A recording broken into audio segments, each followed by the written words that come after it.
तो हमारे पास टॉपिक है स्वतंत्र कोटियाँ, डिग्री ऑफ फ्रीडम। माने आपको यदि स्वतंत्रता मिल जाए तो आप कहाँ कहाँ जा सकते हो।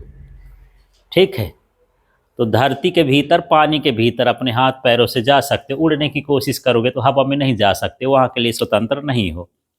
पानी में भी तैर सकते हो, गहराई में बहुत देर तक नहीं रह सकते हो बिना इक्विपमेंट के, कुछ ना लगाओ तो आपकी स्वतंत्रता धरती में चलने के लिए है। पक्षी की स्वतंत्रता जो है वो धरती और आसमान में दोनों में चलने के लिए है। मछली की स्वतंत्रता जल में चलने के लिए है। ठीक है, कुछ ऐसे भी होंगे जो तीनों जगह भी चल लेते हों, तो वो क्या कहलाता है, स्वतंत्र की कोटियां हैं कि आप कहाँ कहाँ किस किस दिशा में चल सकते हो, जा सकते हो। पर यहाँ पर हम किसकी स्वतंत्र कोटियां देखेंगे? गैस के। तो क्या है ये? गैस के अणु जितनी संभव दिशाओं में या अक्षों की ओर गति कर सकते हैं उसे ही गैस की क्या कहते हैं? स्वतंत्र कोटियां कहते हैं। माने कोई गैस का अणु है, वो कहाँ कहाँ जा सकता है, वो उसकी क्या कहलाएगी? स्वतंत्र की कोटियां कहला जाएंगी। ठीक है, समझ में आ गया? तो सीधा सीधा है, गैस का अणु जितनी संभव दिशाओं में या जितने अक्षों की ओर गति कर सकता है वही उसकी क्या कहलाती हैं? स्वतंत्र कोटियां कहलाती हैं। ठीक, लेकिन गैस के अणु तो तरह तरह के होते हैं। कोई एक परमाणु गैस होती है, कोई द्विपरमाणुक होती है, कोई त्रिपरमाणुक होती है ना। जैसे यहाँ पर मैं हीलियम की बात कर लूँ, है ना, या आर्गन की बात कर लूँ, ये एक तरह का कैसा परमाणु है? एक परमाणु गैस है।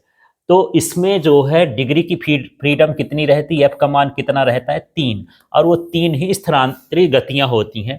इसका मतलब ये है कि यदि मैं 3 अक्ष बना लूं इस तरह से, इस तरह से, ठीक है, तो या तो हीलियम का अणु ऊपर जा सकता है, या हीलियम का अणु इधर जा सकता है, या हीलियम का अणु इधर आ सकता है। ये लाइन ऐसे है, इसका मतलब ये नहीं कि इधर आए, इसका मतलब क्या है? बाहर की ओर है, इधर आ सकता है। माने इसमें संभव दिशा कितनी हो गई? 3 हो गई। इसलिए इसकी स्वतंत्र की कोटियां कितनी होती हैं? 3 होती हैं। समझ में आ गया? माने एक परमाणु गैस केवल 3 दिशाओं में ही गति कर सकता है। इसके बाद हम बात करते हैं द्विपरमाणु गैस की। जैसे यहाँ पर मान लेता हूँ ये हाइड्रोजन है, H2 मान लूँ, N2 मान लूँ, ऑक्सीजन O2 मान लूँ, इस तरह के जो परमाणु होते हैं, है ना।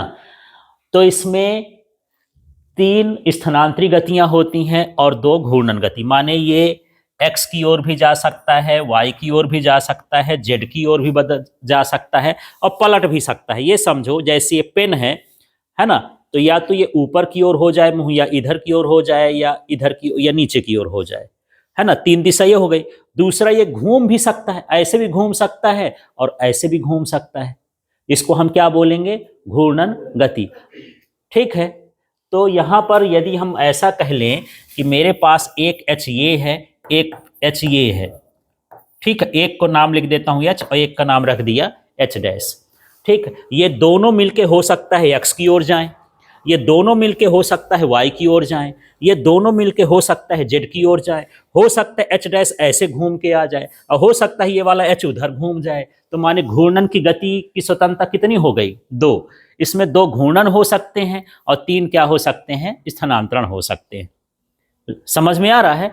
मतलब गैस के अणु इस तरह से घूम भी सकते हैं, ऐसे भी, जब 2-2 है तो। ठीक है, तो यहां पर कितनी स्वतंत्र की कोटियां होती हैं द्विपरमाणु गैस के लिए?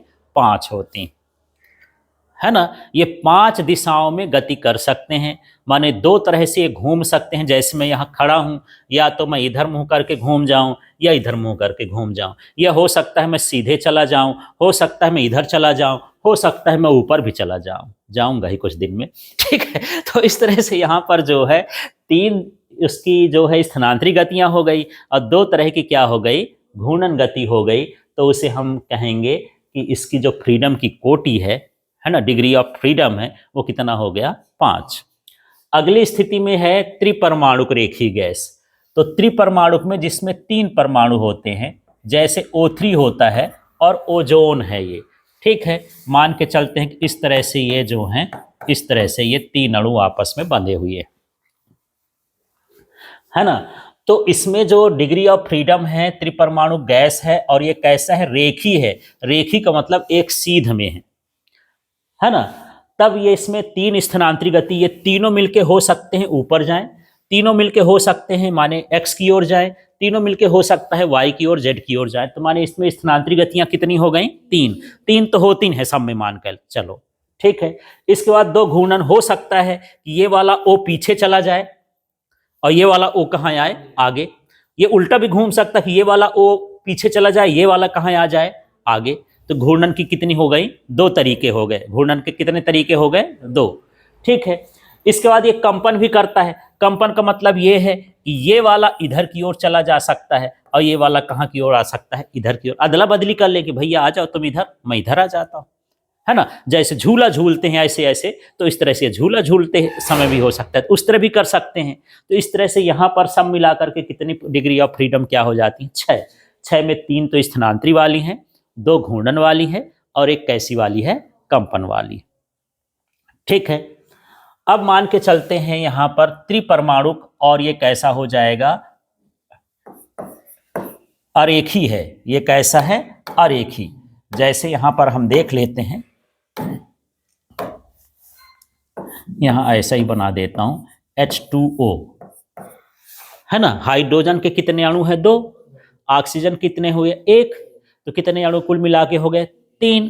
त्रिपरमाणुक हैं, इसमें भी त्रिपरमाणुक हैं, पर ये एक रेखा में है, ये रेखा में नहीं है। इनकी संरचना बनाओगे तो ऐसा होता है, ये H और H इस तरह से H होता है ना। पानी के साथ इस तरह से ये बंध बनाते हैं। क्या ये एक रेखा में है तीनों अणु, नहीं है। जब तीनों नहीं है तो ये कैसा अणु कहला गया, अरेखी अणु कहला गया। तो ये तो एक्स की ओर जा सकता है, वाई में भी जा सकता है, जेड में भी जा सकता है, घूम भी सकता है कि ये आगे घूमे या कहाँ की जो और जाए, पीछे की ओर। तो तीन तो इसमें स्थानांतरी गतियां हैं, दो इसमें कैसी हैं, घूर्णन गतियां हैं। इसका कंपन का तरीका ये है कि या तो ये इस तरह से बन सकता है या ऊपर उस तरह से बन सकता है। माने ये आपस में ऐसे ऐसे बदलते रहते, घूमते रहते, लेकिन दो तरीके से घूमते रहते हैं। जैसे ये सीधा है ना, तो यहाँ आए यहाँ या एक तरीका बनेगा, लेकिन ये हो सकता है कि ऐसा भी घूम जाए, ऐसा ऐसा, या फिर ये ऐसा भी हो सकता है। ये कंपन के कितने तरीके हो जाएंगे, दो तरीके हो जाएंगे, ठीक है। तो इस तरह से इसमें कितने कंपन हो सकते हैं, दो कंपन गति हो सकती है, दो घूर्णन गति हो सकती है, और तीन क्या हो सकते हैं, तीन स्थानांतरी गति हो सकते हैं। इस तरह से इसमें जो डिग्री ऑफ फ्रीडम होती है वो कितनी होती है, 7 होती है। क्लियर हुआ। अब यहाँ पर हम ठोस के अणुओं की बात करते हैं, तो इसमें यही कंडीशन होती है, तीन स्थानांतरी गति हो सकती हैं, दो घूर्णन गति हो सकती है, और एक क्या होती है, कंपन। ये ऊपर सभी गैस के लिए। ठोस के अणुओं का जो डिग्री ऑफ फ्रीडम होता है मैक्सिमम कितना होता है, 6 होता है, ठीक। तो इतना समझ